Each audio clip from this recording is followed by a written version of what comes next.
ஒரு 4 தினங்களுக்கு முன்னால் திருவண்ணாமலை மாவட்டத்துக்கு வந்த என்னுடைய அருமை நண்பர் அன்புமணி அவர்கள் பல்வேறு இடங்களில் பல கருத்துக்களை, தவறான கருத்துக்களை அள்ளி வீசிவிட்டு போயிருக்கிறார். திருவண்ணாமலை மாவட்டத்தில் 8 தொகுதி இருக்கிறது. அந்த 8 தொகுதியும் நாங்கள் ஒருகை பார்த்து விடுகிறோம் என்று ஒரு சவால் விட்டிருக்கிறார் என்று அதற்கு எதிர் சவால் விட்டார். இவர் என்ன சவால் விட்டார்? வர இருக்கிற 2026 தேர்தலில் இந்த திருவண்ணாமலை மாவட்டத்தில் 8 தொகுதியும் திராவிட முன்னேற்ற கழகம் தான் வெற்றி பெறும் என்ற சவாலை விட்டார்கள். அத்திவேல்மானுக்கு சொல்ல விரும்புவது, அவர் எப்படி உணர்ச்சி வசப்பட்டு உண்மை அறியாமல் எப்படி பேசினாரோ அதை போல நீங்களும் இப்படி உணர்ச்சி வசப்பட்டு பேச வேண்டிய அவசியம் இல்லை. சொல்லுகிற கருத்தை மென்மையாக சொல்லலாம்.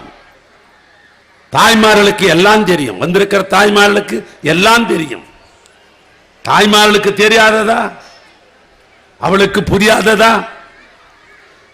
சொன்னால் உடனே அவளுக்கு புரியும். புரியாதது ஒன்றுமல்ல. அவர் பேசுகிறார். என்ன பேசுகிறார்? இங்கே வந்து ஏதோ இதற்கு கொடுப்பதை திராவிட முன்னேற்ற கழகம் தான் ஏதோ தடுத்து நிறுத்துவதை போல இங்க அவர் பேசுகிறார். அவர் வரலாறு தெரிஞ்சு பேசுகிறாரா அல்லது வேண்டும் என்பது திட்டமிட்டு பேசுகிறாரா என்று நமக்கு புரியவில்லை. காரணம் என்னவென்று சொன்னால், இந்த இடஒதுக்கீடு என்பது பிற்படுத்தப்பட்ட சமுதாயத்திற்காக இடஒதுக்கீடு தந்தால் அரசு பணிக்கு போக முடியும். அப்படி அரசு பணிக்கு போக வேண்டும் என்று முதலாக அன்றைக்கு குரல் எழுப்பியவர் ஐயா நம்முடைய டாக்டர் அவர்கள்.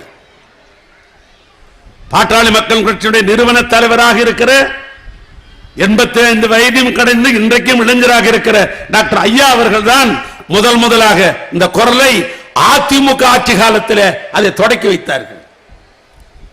அப்பொழுது அதிமுக ஆட்சி காலத்தில் அதற்கு செவிமடுக்காமல் அந்த போராட்டத்தில் இடஒதுக்கீடு தர முடியாது என்று அதிமுக ஆட்சியில் 21 பேரை சுட்டு வீழ்த்தினார்கள்.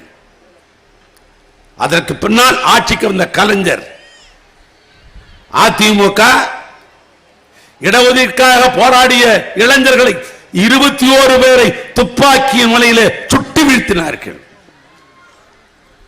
கலைஞர் ஆட்சிக்கு வந்தார். ஐயா டாக்டரை கூப்பிட்டார்.